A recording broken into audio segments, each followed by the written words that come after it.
Assalamualaikum warahmatullahi wabarakatuh. Kembali berjumpa lagi dengan channel YouTube Bambang Gakarting Harto.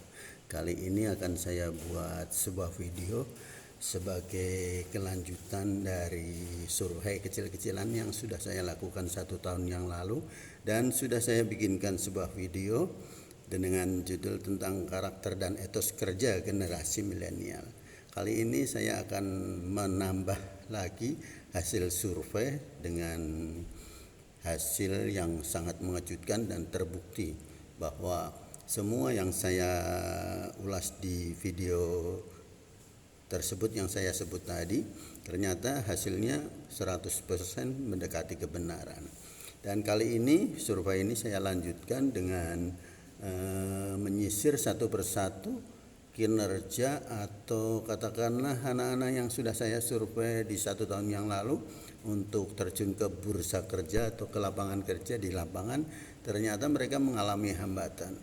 Kalau Anda yang belum melihat, silakan melihat di video saya sebelumnya ya, dengan judul yang tadi saya sebutkan adalah survei tentang etos kerja generasi milenial.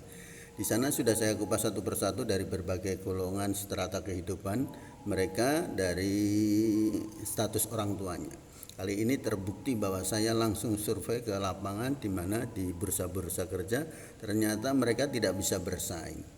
Artinya mereka yang selama ini diperlakukan dengan permisif oleh orang tua mereka, ternyata di lapangan mereka bingung karena apa yang ada di sekitar kehidupan dunia pekerjaan mereka berbanding terbalik dengan apa yang mereka lihat, apa yang mereka rasakan, dan apa yang mereka terima dari kedua orang tuanya yang lebih cenderung permisif atau memanjakan mereka. Sehingga ketika mereka terbentur dari tingkah kalau menurut yang lain wajar mungkin ya, karena hal itu pasti terjadi. Siapa yang bisa bertahan di dunia kenyataan, mereka lah yang akan survive. Tapi kenyataannya seperti itu. Ini kelanjutan dari hasil survei itu membuktikan bahwa ketika mereka melamar di satu tingkat pekerjaan dengan berbagai macam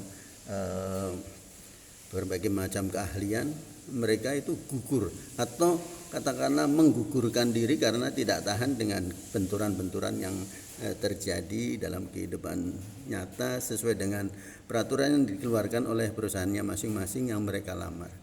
Ternyata dari beberapa survei yang saya lakukan itu paling bertahan setengah tahun. Mereka menarik diri atau resign agar mereka bisa membebaskan diri dari ketertekanan yang tidak sesuai dengan ekspektasi atau harapan mereka selama ada di rumah. Nah, hal inilah yang akan kita lihat bahwa ternyata kebanyakan orang tua sekarang itu mendidik anak itu asal senang saja. Jadi mereka tidak menawarkan tantangan, tidak menawarkan kemajuan, kemajemukan serta hal-hal lain yang berkembang di masyarakat.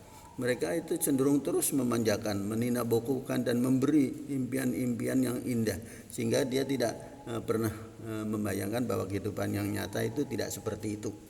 Artinya setiap perusahaan, apakah itu perusahaan individu, swasta maupun nasional atau pemerintah, semuanya punya peraturan, dan peraturan itu wajib ditaati dan dijalankan oleh semua pegawai yang bernaung di dalam organisasi itu. Nah, kenyataan inilah yang tidak bisa mereka terima karena mereka kaget bahwa selama ini di rumah apa-apa boleh, ini boleh, itu boleh, ini bisa, itu bisa. Jadi tidak ada kamus dalam pikiran dan hati dia itu hal-hal yang dilarang dan tidak boleh. Nah, kenyataan di lapangan ketika memasuki dunia organisasi atau kumpulan-kumpulan tempat dia mengadu nasib dengan bekerja, ternyata jauh sekali mereka terbentur peraturan. Di sana tidak boleh, di sini diatur, di sana dibatasi dan sebagainya, sehingga mereka bertanya, apakah benar ini kehidupan yang nyata? Kok tidak seperti yang saya terima selama ini dari kedua orang tua saya? Akhirnya mereka ada yang baru belum 1 bulan itu sudah resign, sudah mengundurkan diri, sudah menyatakan tidak kuat bekerja di situ. Ada yang 3 bulan, ada yang 4 bulan. Paling bertahan dari hasil survei saya ini terhadap orang-orang yang sudah dulu saya muat dalam survei kecil-kecilan yang sudah saya muat. Nanti kalau Anda ingin lihat ya silakan saja, silakan disisir. Judulnya itu Etos Kerja Generasi Milenial. Nah, ini kelanjutannya bahwa di lapangan ternyata terbukti bahwa mereka tidak kuat menghadapi persaingan yang ada di antaranya.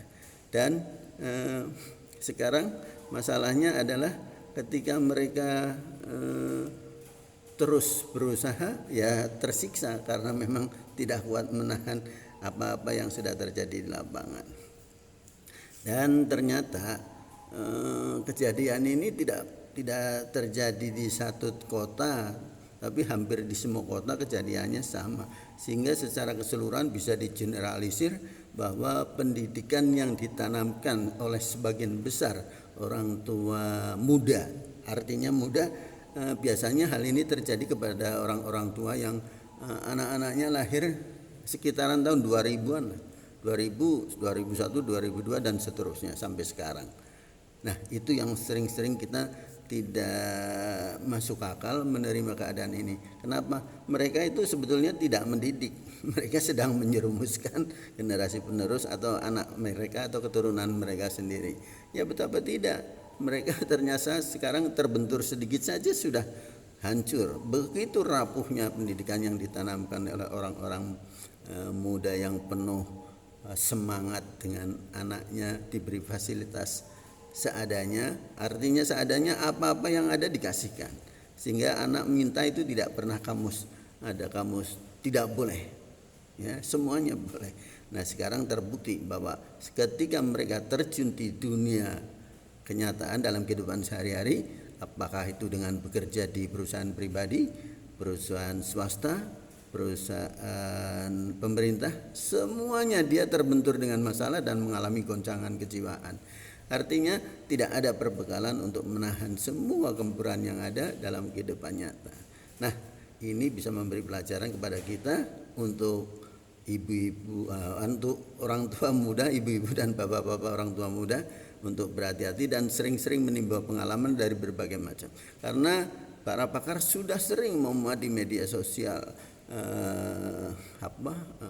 motivasinya atau mencarikan jalan keluar atau memberikan gambaran bahwa cara mendidik anak sekarang dengan dulu berbeda, sehingga mereka harus banyak belajar dari berbagai media karena pembelajaran tidak harus dari bangku pendidikan formal, tapi justru yang paling banyak adalah dari keadaan nyata dalam kehidupan sehari-hari dari berbagai pribadi yang ada di sekitar kita.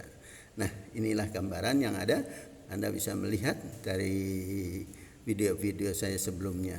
Mudah-mudahan bermanfaat, terutama buat Anda generasi muda yang anak-anaknya masih teenager lah, atau sekitar likur-likuran atau 20-an lah, 20 lebih dikit gitu, tidak sampai 25.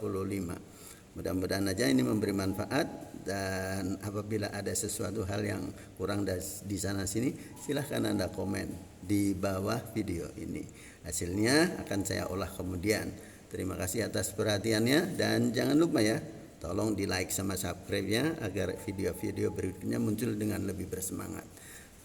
Oke, sampai jumpa lagi. Assalamualaikum warahmatullahi wabarakatuh.